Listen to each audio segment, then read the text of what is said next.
All right, so we get a lot of questions. One of the questions, what's in my bag? You guys want to know what's in my bag? I want to share with you because I'm that kind of guy. So first of all, wedges.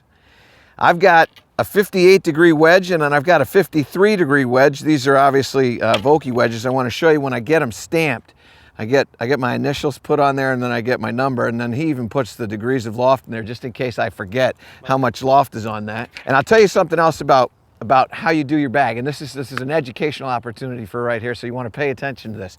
You want to make sure that you put your clubs in the same place in the bag every time. It's easy for counting so that when you finish playing, you know whether you've lost or you haven't lost a club. So my wedges hang out together over here in the low left, and then in the low right, my pitching wedge and my 9-iron kind of hang out together. Then up here in the middle, AP2 Titleist clubs that I've got in here. So 6, 7, and 8, they hang out together.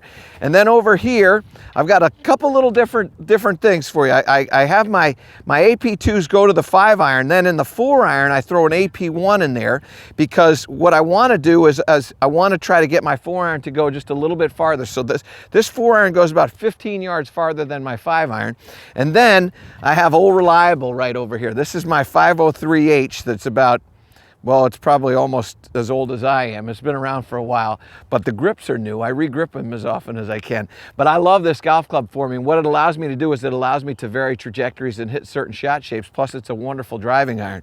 Then I've got a 19-degree hybrid in here. I've got a 15-degree 3-wood here, and then I've got a 10.5-degree driver. All those are set to the standard lofts. And then over here, this is my putter. And I got a special putter cover I want to share with you. You obviously know that says the Golf Fix. That's how that got on there. I've got my American flag. All the charities that I'm involved with they all have to do with wounded warriors and veterans and that. So I have that on there. This is my number, and I believe it's important for you to have a number. Golf is a sport. All sports of significance have numbers. So make sure that you think about what number you want to have and get that on your golf clubs. That's why I've got 14 on my wedge. Get that number on there. And then over here, I have RMC Yellow Jackets. This is where I went to college, Randolph-Macon College. So I have that on there on my head cover. So that's how I've got that covered. And then, well, now listen, this is one of these new putters that Scotty just sent to me. This is the Go Low, the M3. That's how the bag gets all set up, and they're all set up properly. The driver and the putter, they hang out together. It's important for you to understand. In my opinion, those two clubs are the most important. You got to get the ball into the fairway. I like to say, how many par 3s are you going to play in a round? So that driver is going to make the number of par 3s that you play go up. You get 4 of them right at the start, right? And then if you get your tee ball into the fairway, then you start to get more and more par 3s. So that's an important one. And then this one here, man, if you don't know how this thing works, well, you need to spend a little bit more time with your putter because that's a really important club. So those two guys hang out together. I got 14 clubs.